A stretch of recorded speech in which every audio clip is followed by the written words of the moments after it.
Well, it's been trending for the last 6 years here in America, and the pandemic only made things worse. A falling birth rate has future consequences as the United States joins Japan and even China with a future that may have fewer working-age adults. In fact, I'll go you one step further. According to the statistics that they claimed, and I want to read this because I want to get this right. The declining birth rate is just one piece of America's shifting demographic picture. Get this now, Chase. Combined with a substantial leveling off of immigration and rising deaths, the country's population over the past decade expanded at the second slowest rate since the government started counting in the 18th century. I want to let that simmer. They're talking about since about 1790. Yeah.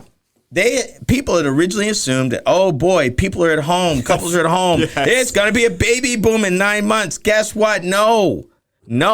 In fact, it's so bad now, and I hate to use this term, but the researchers use the term replacement rate, that there are more people dying in the United States than are being born. It's funny because I remember when growing up, there was always that concern about the population boom. Like, we're having too many, it's 1.5 births per every death, and it's going to... You know what's crazy? But everyone always said if you actually looked at the data, it would level off by, I think it was 2,100 originally. Well, there's a lot of things going on. One of the big things is that since women now have more control over their own bodies as to when they want to have kids, some are waiting. I've got a number of people that I know, friends of mine, who said, you know what? I don't want to ever have kids. And they're young women. Said, you know what? No, I don't want to have kids at all, ever. Yep. And that's becoming a thing. Plus, and this is kind of weird because all these years, people have been working towards getting the teenage birth rate down, out of wedlock mothers, having babies, and all this stuff, which, on the surface, there was a lot of social expense because these kids were ill-equipped to handle it. So parents and grandparents were raising these kids. Guess what? The birth rate for teenagers has dropped by 75%. Yep.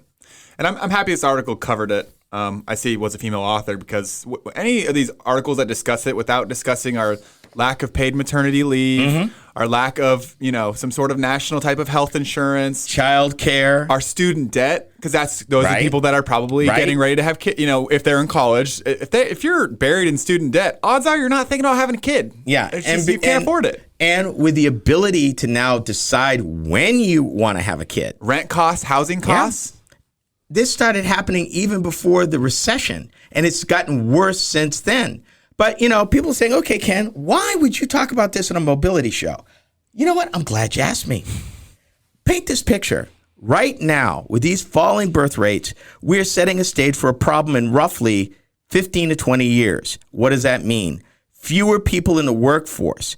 With the baby boomers that will be in full retirement by that time, who's going to take care of them? And more or less, who's going to run the economy? Does that mean that older folks will have to work longer or will be incentivized to work longer? If that's the case, what does that mean as they physically are unable to get around from a mobility standpoint? Will that further push autonomous vehicles, electric vehicles, and other means of mobility? What does that mean for micromobility? These things, this population shift has major consequences for mobility in this country. Geriatric care, what does that mean? Will require us to try and accept more immigration, because we got also who's paying Social Security. Exactly. Who's paying into it. Yeah. But let's just even deal with the mobility issues. Typically, as folks get older, they lose their ability to be mobile.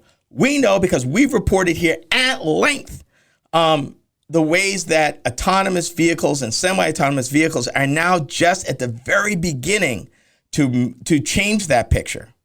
Imagine if you combined the medical advances with an autonomous vehicle, and we kind of touched on that in one segment within the last couple months, where I said, wow, imagine if you had a vehicle that could do some light diagnostics, on the people inside the vehicle.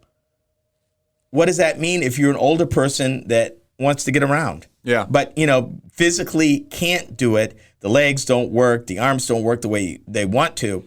But, your mind's still with it and you still have your faculties.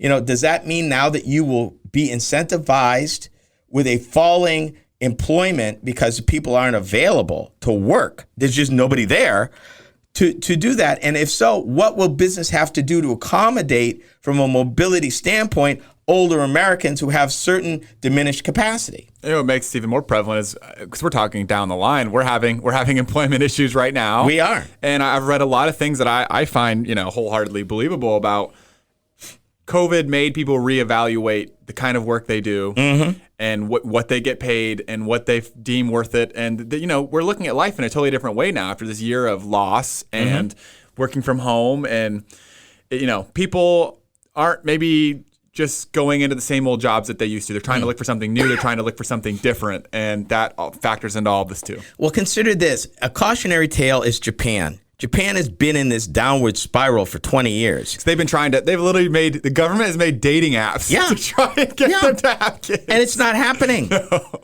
I mean, Japan is in real trouble. They've got a shrinking workforce and a growing elderly.